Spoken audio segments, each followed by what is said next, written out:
All right, I would like to welcome everybody back to the Libraries and Weight Rooms podcast, where we talk about mental and physical fitness and doing hard things better. My name is DJ Ligori, and we have a special guest today on the show, someone who I suffer with on a daily basis in the Daily gym, basis. daily basis. I would like to welcome Darcy Sowards to the podcast. Hi, So, DJ. what's up, Darcy? How we doing this morning? We're still recovering from the suffering from this morning because we are the early morning folks, right? What was the workout this morning so everybody can hear the pain that we went through this morning? So we did, well, you did something on the side, but we did rowing, burpees, and double unders. And we had to do 6 rounds of those, and they were right after another. And the heart rate was blasting during the double unders.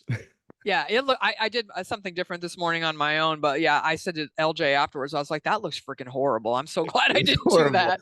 LJ after it was like, "What was the hard part?" In my head, I was like, All "Oh, of it. the whole thing was." But I said specifically it was the double unders. Just you're kind of tired by the time you got to it, and then your heart rate was jacking up, and so that's the way we like to start our days here at CrossFit Thumbs Up, right? So, which you are a member of CrossFit Thumbs Up. I'm also a member of CrossFit Thumbs Up, and you've been involved in CrossFit for about 6 years now. Yep. And when asked about mental fitness, you related it to resiliency and the ability to bounce back, which I like that term too, because I like to say, how do we handle hard things, right? When hard shit hits our life, what do we do? Right? Now what? And I think those are some important questions to ask ourselves. And so today we are going to start with a term that Darcy introduced me to a couple weeks ago called psychological hardiness. And when she said that, I said, "All right, so that's the coolest freaking thing I think I've ever heard." And I want to learn more about that. And I can't remember exactly what I perceived it as yet. I think it was something around, all right, my ability to be hardy, right? Be gritty, right? Resilient when from a mental standpoint when challenge starts to hit my life. So do you want to dive a little bit into what psychological hardiness is, Darcy? Sure. And a lot of this is kind of my opinion and Mhm. my experience after working with, folks over the years. But Mhm. um, I mean, if you think about mental or physical toughness, right? Like you see people who, for the military example, they're rucking hundreds Mhm. of thousands of miles, they're doing push-ups, they're doing whatever the case may be. They have physical hardiness, right? Mhm. So we know we can give them a physical task, and they're going to complete it, right? Now Yeah. we've trained them to do this. But so if you think of that exact same concept and apply it to mental hardiness, Mhm. or sorry, psychological hardiness, Mhm. right? It is not something that you're just going to all of a sudden have. Just like you would train for physical hardiness, you train for mental hardiness as Mhm. well, right? Yeah. Or I keep saying, sorry, mental, psychological hardiness.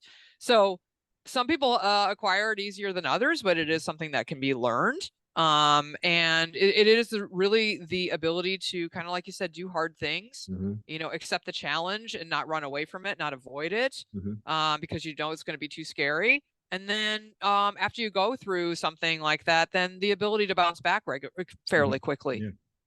Now, obviously, we don't, I don't know how to say this without sounding so rational. We don't like to do hard things, right? Hard things are hard things for a reason, whether they're uncomfortable, they're painful.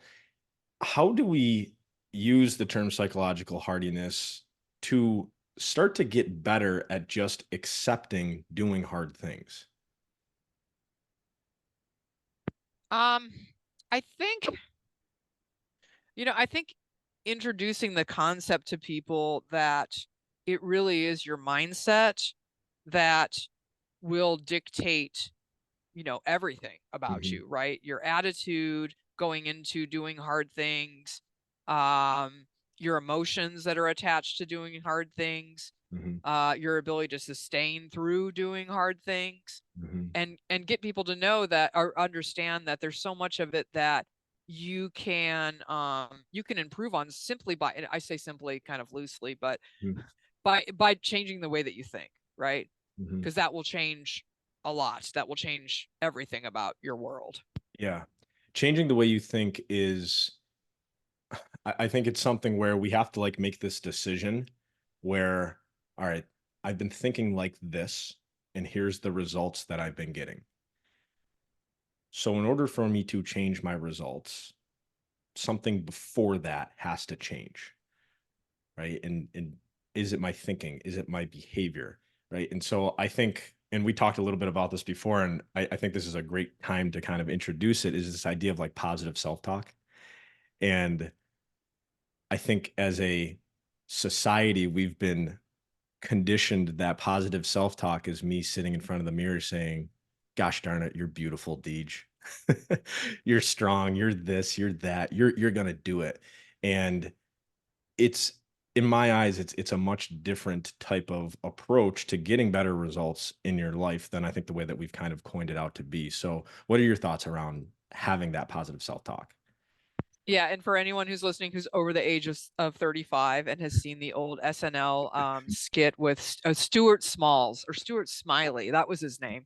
It is not like that. It is not gosh darn it and people love you kind of a thing.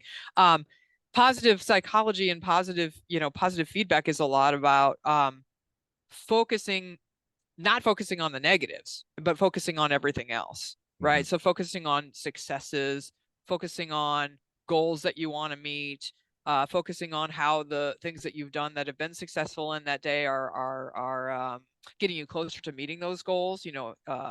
Pushing your progress along.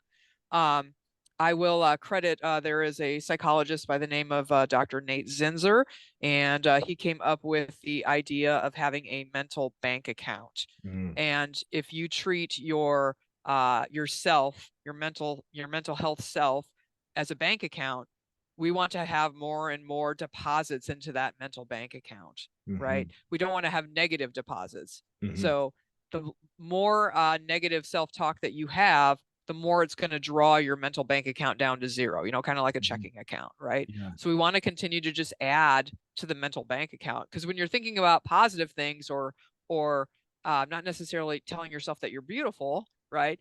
But constructive things. You're not thinking about negative things. So Yep. if you're doing more of positive, you can't think two things at once. Most people can't do that. So the more positive things that you think, the less negative things that you think. Mhm, And so, for example, I try to sit down at the end of the day or during the day sometimes, and I just think about what I've done that day, and I write it down in a journal about my successes. And none of these things are huge successes. I'm not like off saving the world or mhm, Olympic lifting, snatching 200 pounds over my head. No, I have very very simple goals that I'm trying to reach. I'm trying to learn German. I'm studying for my L3 coaching test. I've made a goal to myself that I'm going to read books every year, read more mhm, books and less screen time.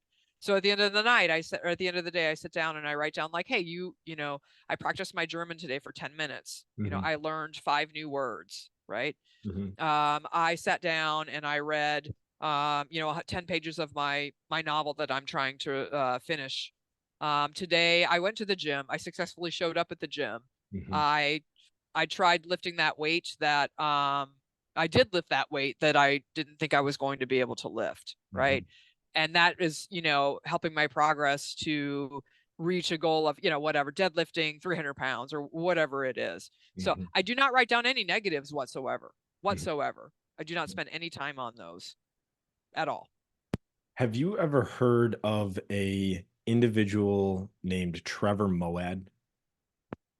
No, I'm not familiar with that name. So he, unfortunately, he recently passed away actually a couple years ago. I believe at a young age, maybe 48 or so, from cancer, I believe. But he was a very smart individual when it came to neutral thinking. And he wrote a book called It Takes What It Takes: The Art of Neutral Thinking, I believe was the subheadline. And I remember a piece of that book, and it might have even been a impact theory talk that he had with Tom Bilyeu when he was working with the Alabama football team. And he was talking about, similar to what you're saying, how we can achieve so much by just stop if we just stop saying negative shit out loud. and Yeah. and he said, and there's two ways, right? You can say negative stuff in your head, and they said, and then you can actually say it out loud, which makes it, I think it was like 10 times more powerful if you said it out loud. And I remember one morning going to a my gym in New York back when I used to live in New York, and they put the workout up, And I remember saying out loud, "Oh, this is gonna hurt." And I remember sitting there thinking, I didn't need to say that, right? Like, we all know it's gonna hurt, right? I don't need to reinforce that out loud, Yeah, right? misery loves company, right? Right, misery loves company kind of thing. And so I think that's something that I really try to do when it comes to whether it's a workout, whether it's handling a hard relationship thing, a hard money thing, a hard entrepreneurial thing. I don't need to say the hard thing out loud. I can keep that in and just say, all right, what can I do right now? Right? What's the constructive or the supportive self-talk that I can start to get in my head that's actually going to help me move forward? And to your point of writing down the wins, I also actually do that. I call them my gains. I basically just do 3 gains that I did each day. And they're super simple things, right? It's, hey, I had a great podcast with Darcy today, right? I woke up on time and had a great workout and I had a nice dinner. And I think what that does is over time, we start to notice the good things that are going on in our life. And if we don't take that time, we might just kind of go on autopilot and we might miss them and think, oh, everything's just so average, or I'm not really progressing that much. And if you actually take the time to reflect and say, well, here's all the things I've actually been doing a pretty good job of, you're creating evidence, right? In a way. So for anybody who's listening who might not feel like they're doing a lot in their life, I recommend trying this strategy, right? What made you Yeah, get into that, Darce? Just curious. I mean, just from a lot of the studying that I've been doing Mhm, with performance enhancement and positive psychology, sports psychology, things like that. It's uh just stuff I've run across over the years. mhm. Cool. I like that because I think I wish they would teach kids that in school. Right? Like, I Yeah. feel like that would be such a beneficial thing to have. Like, hey, instead of, the math and the science, yeah, I understand all that. Yet, what about actually feeling good about yourself and the things that you're actually accomplishing? Yeah, and I mean, I know we didn't talk about this on the kind of the prep for this, but we one of the things again that the psychologist talks about is trying to, and I know we talked a little bit about cognitive reframing. We could talk Mhm. a little bit about that too. Yeah. Um, Utilizing our body's natural you know arousal state Yeah. of nervousness, Mhm. right? Okay, so if you think about the last time you did something, you're whether whatever it is, whether you're getting ready to go into the boardroom and do this huge brief, whether you're on the stage and about to play, you're the quarterback on the football team and it's the Super Bowl which is coming up, Mhm. whether you're at the gym and you're going for your one rep max of a PR, right? The the things that are going on through your body. Like maybe I can ask you, okay, Mhm. the last time you were about to go do something like that, what were the things that were happening to your body? Heart rate was probably going up a little bit, Right? right? I would say I was getting really focused on the thing that I was about to do. And I was probably thinking about how I was gonna Hold on, don't go to oh, thinking. oh, just my Just your body? body, right? So maybe Yeah. a little bit of sweaty, maybe Mhm. getting red in the face. I don't know. Tell me about how things were in your body. Yeah, I would say sweating. I was probably getting there was some perspiration involved. I would say the heart was going. I would say too, I was trying to almost, like, feel into my body, right? Okay. Like I was, like, maybe feeling grounded type of thing. Yeah. Mhm, Okay. So now tell me about the last time you did something that's like been, super exciting. Like, I don't know, you're not married, I know, but right before you walked down the aisle, or right before you got an award, or right before if you're adrenaline junkie, mhm. right before you made that bungee jump. When was the last time you did something like that where you were just like so excited you were like almost over the moon to do this thing? I would probably say something I would probably say the last time I felt like a really high sense of excitement, and this might sound a little weird, but it was actually at my buddy's wedding. Okay, no, that's Yeah, cool. he Were you got in the married. wedding? I was not in the wedding, yet it was a smaller, more intimate wedding, and all of our family was there, and it was probably maybe 60, 70 people. It was actually in Siesta Key. and they got married on the beach. And I remember like walking or like seeing him not walk down the aisle, seeing like his bride, and I was so excited. Like it was so cool where I don't whether you want to say the love was in the air or whatever it was. It was such a cool experience that whole weekend.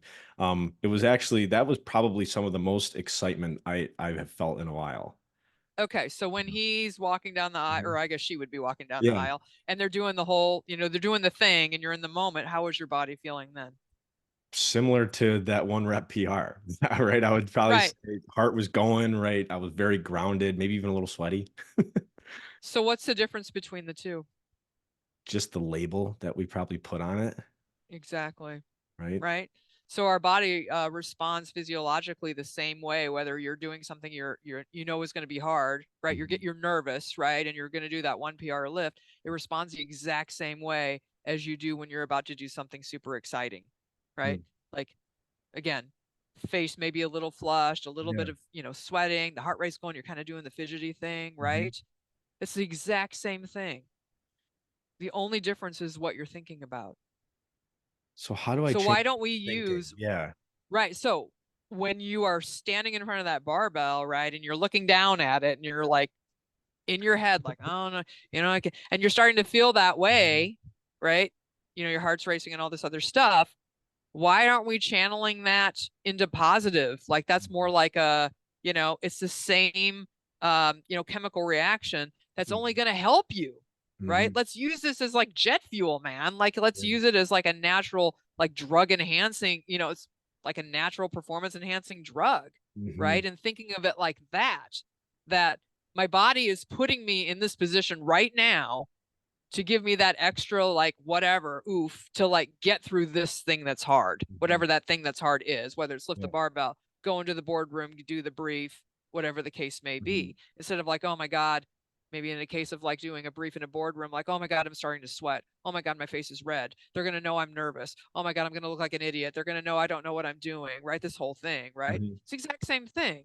Your body is doing the exact same thing as you're about to like walk down the aisle. yeah. So It let's use it for what it's there for. it makes me think about the questions that I ask myself in the moments up to feeling whether I'm at the wedding or whether I'm about to get to that barbell around what if, and then the next thing that comes out, like, what if this goes bad, right? That's where I'm feeling that's the label, right, that I'm putting on it. Well, what if this goes good? Right? And I think that's where we can kind of psych ourselves into success. It's like, well, what if the thing that we're trying to do goes the way that maybe we didn't expect, yet it actually gives us a result that we're like, hey, like I was actually okay with that. Like that was good.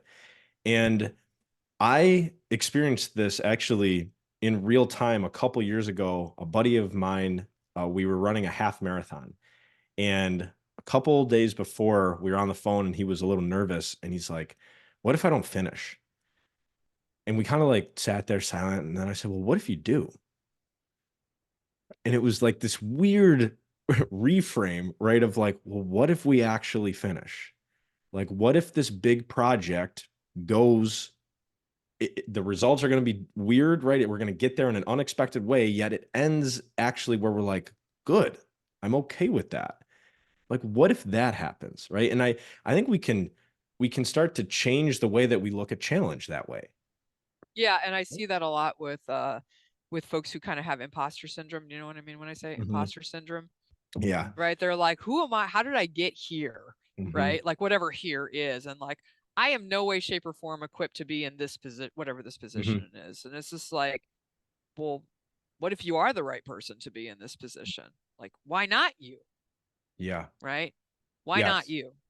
And Yep. then it's like, then they look and they're like, you got here somehow, right? Like Yeah. some genie didn't come and like wave a magic wand, right, Mhm. and plop you down in this position, right? You got here because of things that you did well, Mhm. right? Yeah. So who's And to think that you're not going to do well with this next thing?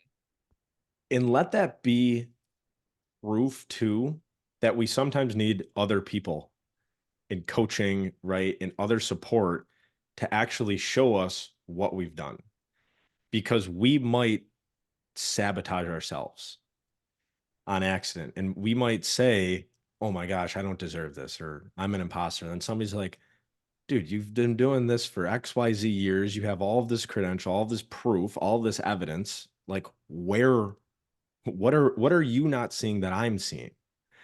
Right. And I think one of the things that I've been really leaning a lot into is this idea behind, like, I hear all the time a lot, people are like, I want to be more confident.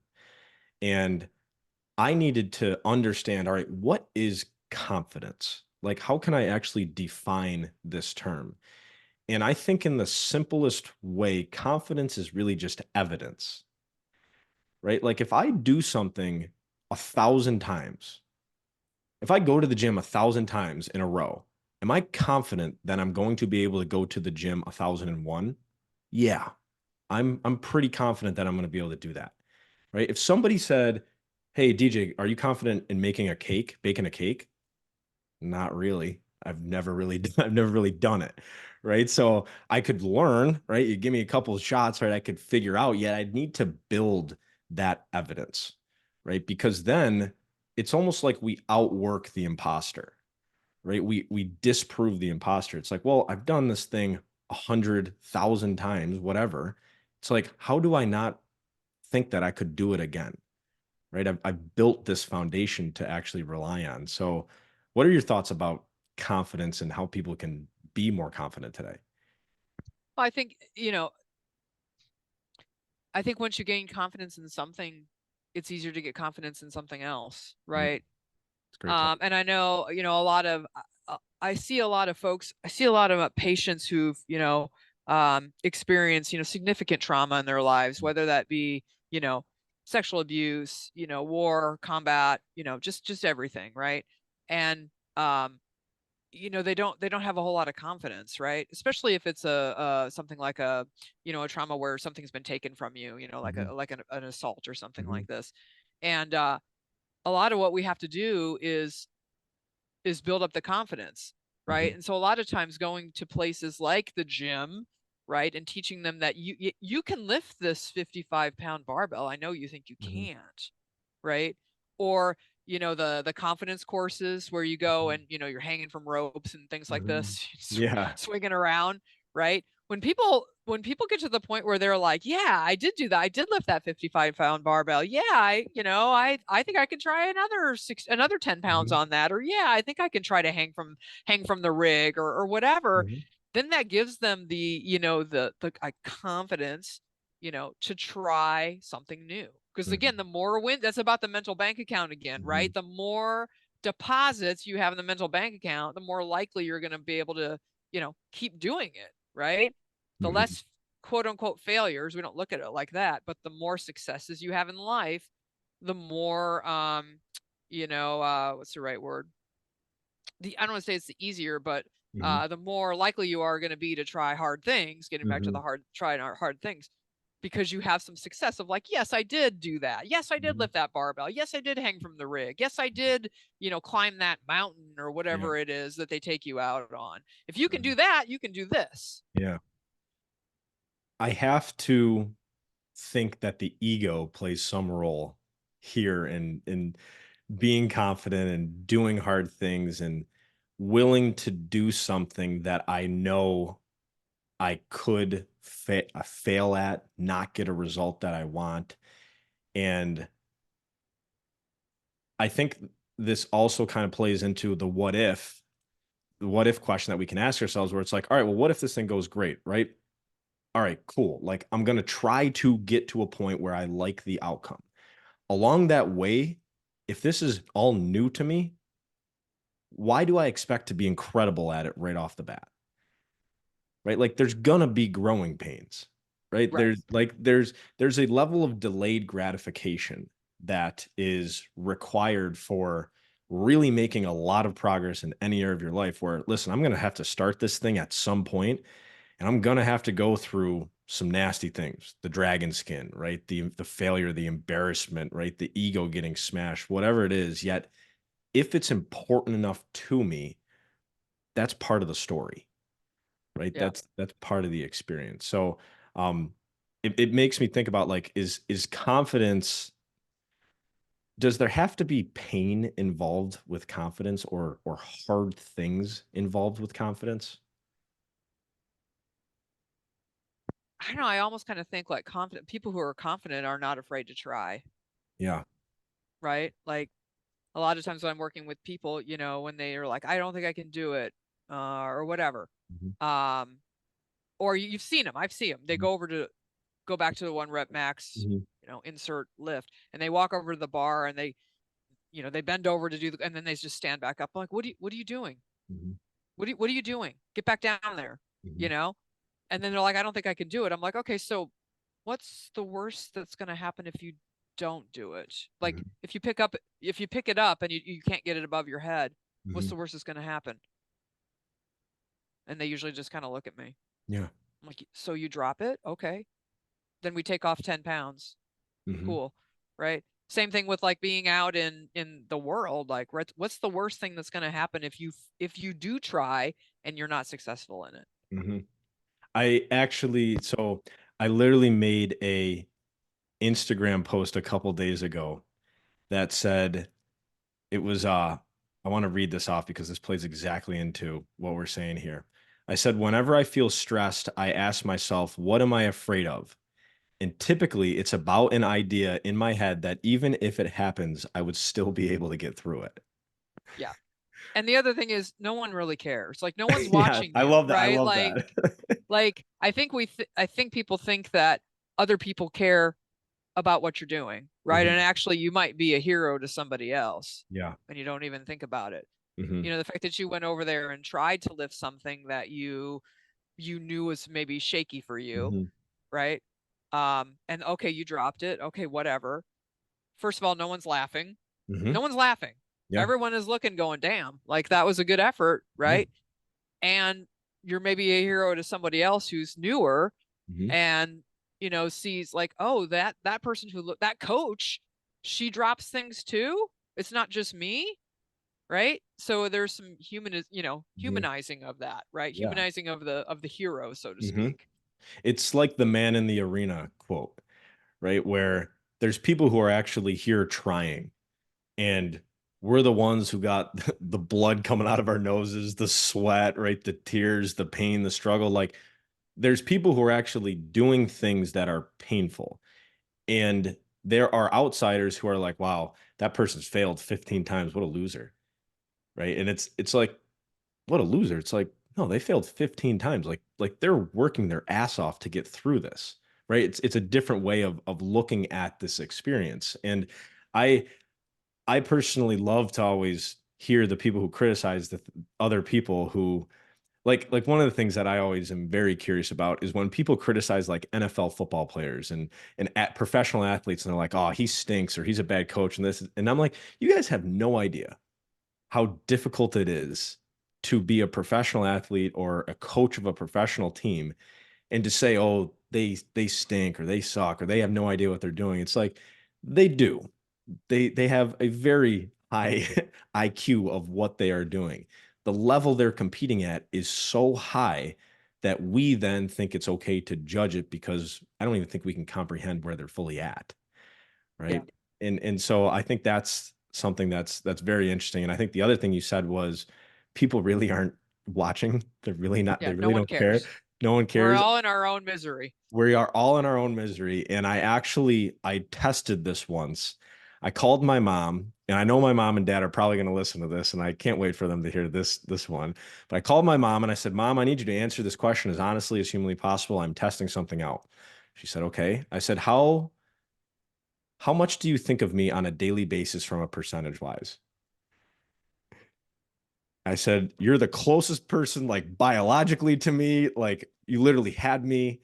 She's like, "Ah, I would say probably like 3%." And I'm like, yes. I'm like, that's an honest answer. So I said, that's exactly what I thought it would be. And she's like, but I love you. Like, I really think a lot about like you're great. And I was like, I know, mom. I'm like, I'm fine. Like, I just needed to prove this. And so my dad said the same thing, and my sister, she was like, maybe like below 1%. And so I'm like, all right, so let's use this data, right? It's the people closest to us think about us less than 5% of the time. So what about that follower that followed you from a bar 6 months ago? Do you think they're really thinking about you that much? Or that person on the other side of the gym that saw you just miss that deadlift? Are they really judging you that much? And even if they do, how long are they doing it for? Right. Right? 100%. Right? It's a 100%. very temporary, you could say negative perception or negative judgment. But nonetheless, one last thing, Darce, that I wanted to ask you today, because I know we've covered a lot: psychological hardiness. We did a little cognitive reframing, the positive affirmations. I am beautiful. I am strong. People like me.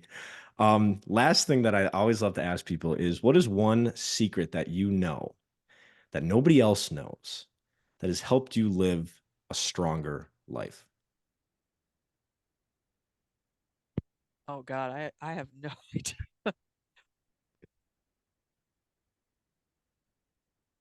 Um, I don't know if nobody else knows it, but I think I don't consider myself a terribly terribly smart person, but one might think that I am by looking at, my resume, right?